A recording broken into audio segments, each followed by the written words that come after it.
بسم اللہ الرحمن الرحیم۔ تراویح سے متعلق کچھ مختلف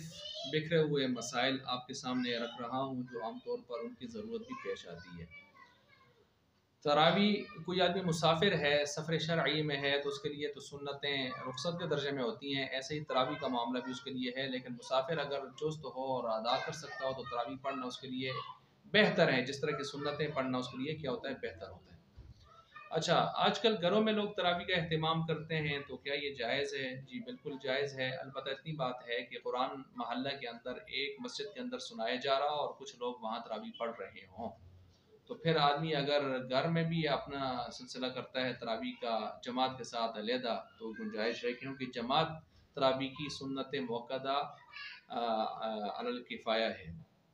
تو کچھ لوگ اگر کر رہے ہیں تو یہ جائز ہے۔ البتہ خاص طور پر وہ لوگ کہ جو قرآن حافظ سنا رہے ہوتے ہیں اور قرآن کی حفاظت کے لیے، تو گھروں کے اندر پھر یہ ترتیب ہونی چاہیے کہ پھر فرض نماز جماعت کے ساتھ مسجد میں پڑھ لینی چاہیے، اور فرض نماز جماعت کے ساتھ پڑھنے کے بعد پھر جا کے قرآن اپنا گھر میں سنانا چاہیے۔ لیکن جو لوگ پورا مہینہ ایسی ترتیب کر لیتے ہیں، گھروں میں ہی فرض نماز ادا کرتے ہیں، مسجد موجود ہوتی ہے، تو یہ ترتیب ٹھیک نہیں ہے، غلط ہے۔ فرض نماز ان کو جماعت کے ساتھ، اس پر میں الگ سے ایک بات کروں گا۔ پھر اس کے ساتھ ساتھ یہ جو پڑھنے کی ترتیب ہے، اس میں حافظ لوگ 114 صورتیں جو قرآن کی پڑھتے ہیں، ان میں صرف ایک صورت کے ساتھ بلند آواز سے بسم اللہ پڑھنا ضروری ہے، وگرنہ قرآن نامکمل رہ جائے گا، ایک آیت کم ہو جائے گی کسی ایک صورت کے ساتھ بھی، کیونکہ امام صاحب کہ ہاں پورے قرآن میں کسی ایک صورت کا یہ جز ہے، لا علی التعیین، کچھ پتہ نہیں کس کا ہے، تو کسی کے ساتھ بھی پڑھ لیں۔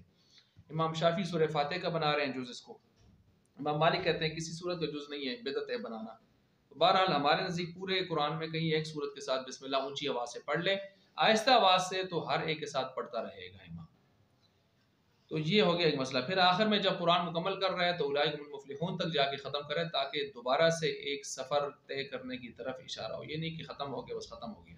اولئک هم المفلحون تک پڑھنے کا اہل علم فرماتے ہیں اس کا یہ فائدہ ہے کہ گویا ابھی اس کا سفر ختم ہوا ہی تھا کہ اس نے دوسرا سفر شروع کر لیا۔ یہ اہتمام قرآن کی طرف، اہتمام تلاوت قرآن کی طرف اشارہ ہوتا ہے۔ اچھا، اسی طرح تراویح اگر کوئی آدمی دو جگہ پڑھانا چاہتا ہے، تو مثلا کسی جگہ حفاظ کی کمی ہے، یہ تو ہے نہیں حفاظ کی کمی، لیکن کہیں ایسی پیش آ جاتی ہے، یا ایک حافظ جو اچھا پڑھنے والا ہوتا ہے، لوگ اس کو کہتے ہیں تو یہاں بھی پڑھائے وہاں بھی پڑھائے، تو پھر وہ ایسی صورت میں اگر لوگ قربانی کر سکتے ہیں تو یہ ترتیب ہوگی کہ 10 رکعتوں میں ایک جگہ پڑھا دے اور 10 رکعتوں میں دوسری جگہ پڑھا دے، اور جن کی مقتدیوں کی 10 رہتی ہیں تو وہ اپنے طور پر پڑھ دیں۔ اس سے بھی بہتر صورت یہ ہوتی ہے کہ 15 دن ایک مسجد میں لگا لے، 15 دن دوسری مسجد میں لگا لے، تو ادھر بھی قرآن مکمل کرے ادھر بھی مکمل کرے۔ اسی طرح جو ہے افضل تراویح کس مسجد میں ہے، تو اپنے محلہ کی مسجد میں جیسے جماعت افضل ہے، تو ایسے ہی تراویح بھی کیا ہے، افضل ہے۔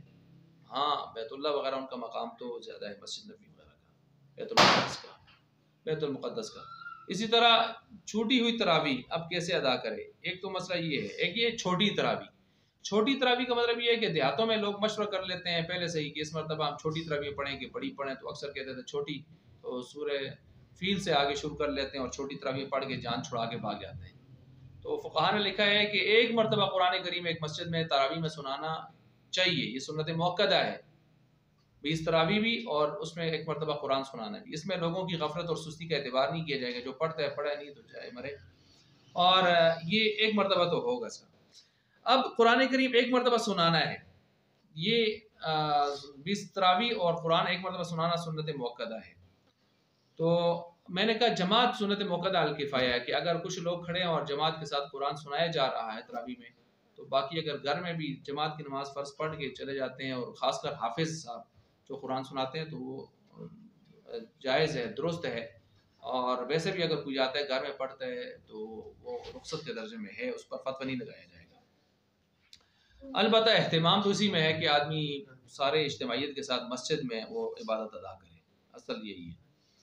باقی اس کے ساتھ چھوٹی ہوئی تراویح، اگر کوئی آدمی آیا اور فرض نماز ہو چکی ہے، سنت بھی ہو چکے ہیں، تراویح شروع ہیں، تو کیا کرے، تو پہلے فرض پڑھے، پھر سنت پڑھے، پھر اس کے بعد امام کے ساتھ شریک ہو جائے، اور جو تراویح اس کی رہتی ہیں، اگر 4 رکعت کے بعد جو بیٹھتے ہیں امام، اس میں اگر وقفہ ملتا ہے تو اس میں بھی پڑھ سکتا ہے، نہیں تو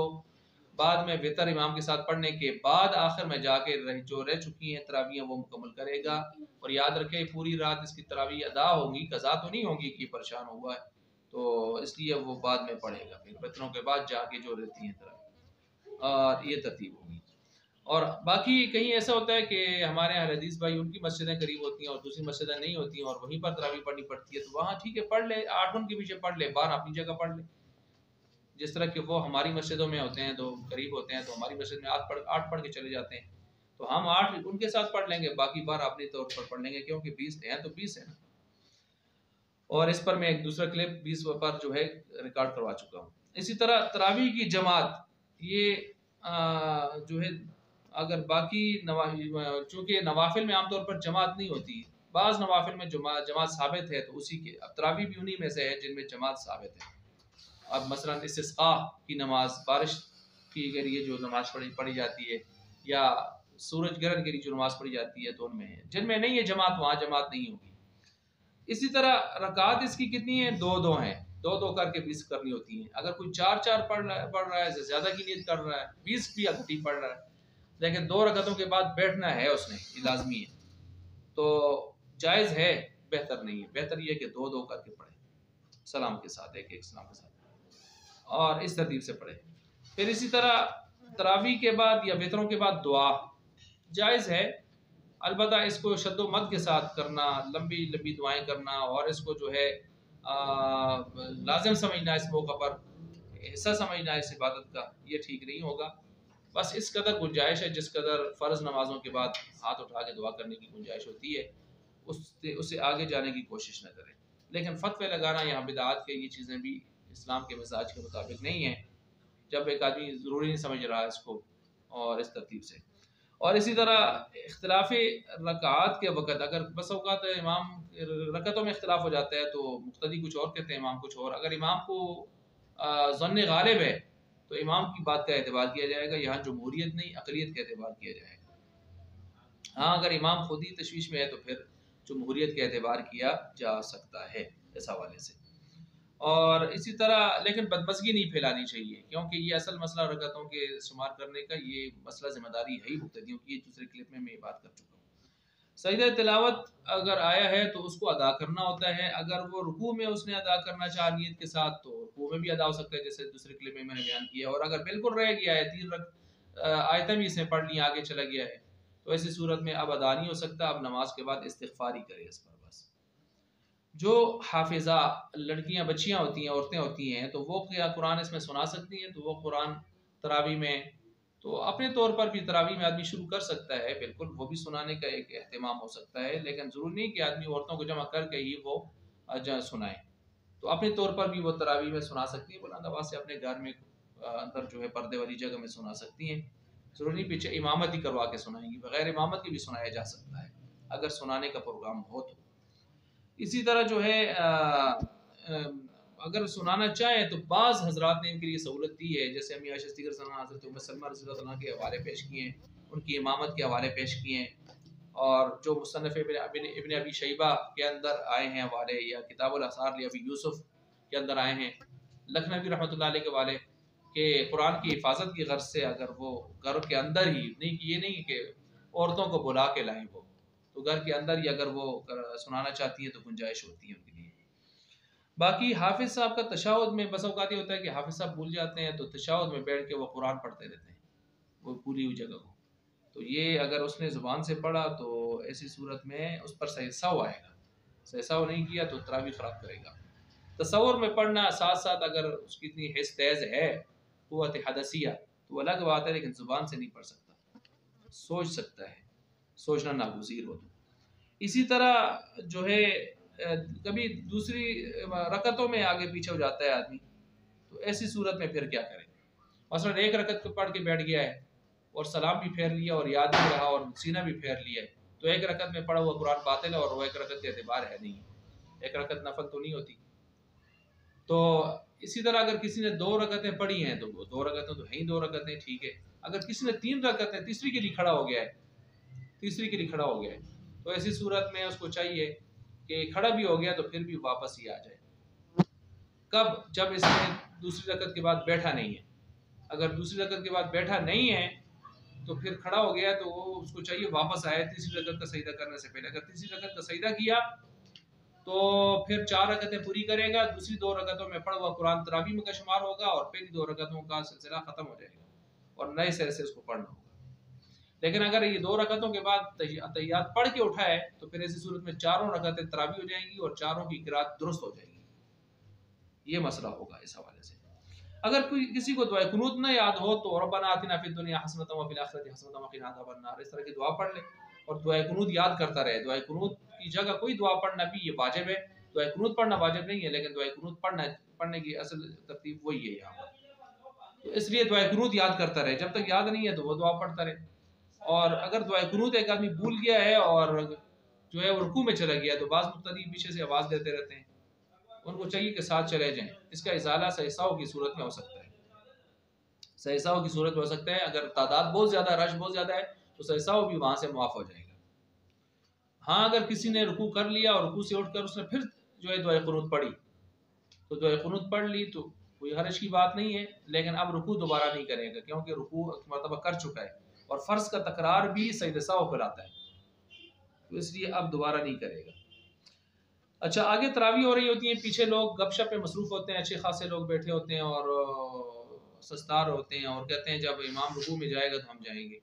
تو یہ ایک عجیب سی کیفیت ہوتی ہے، یہ اچھی کیفیت بات نہیں ہے، یہ اعراض کی صورت نظر آتی ہے۔ دیکھنے والے سمجھتے ہیں شاید یہ آگے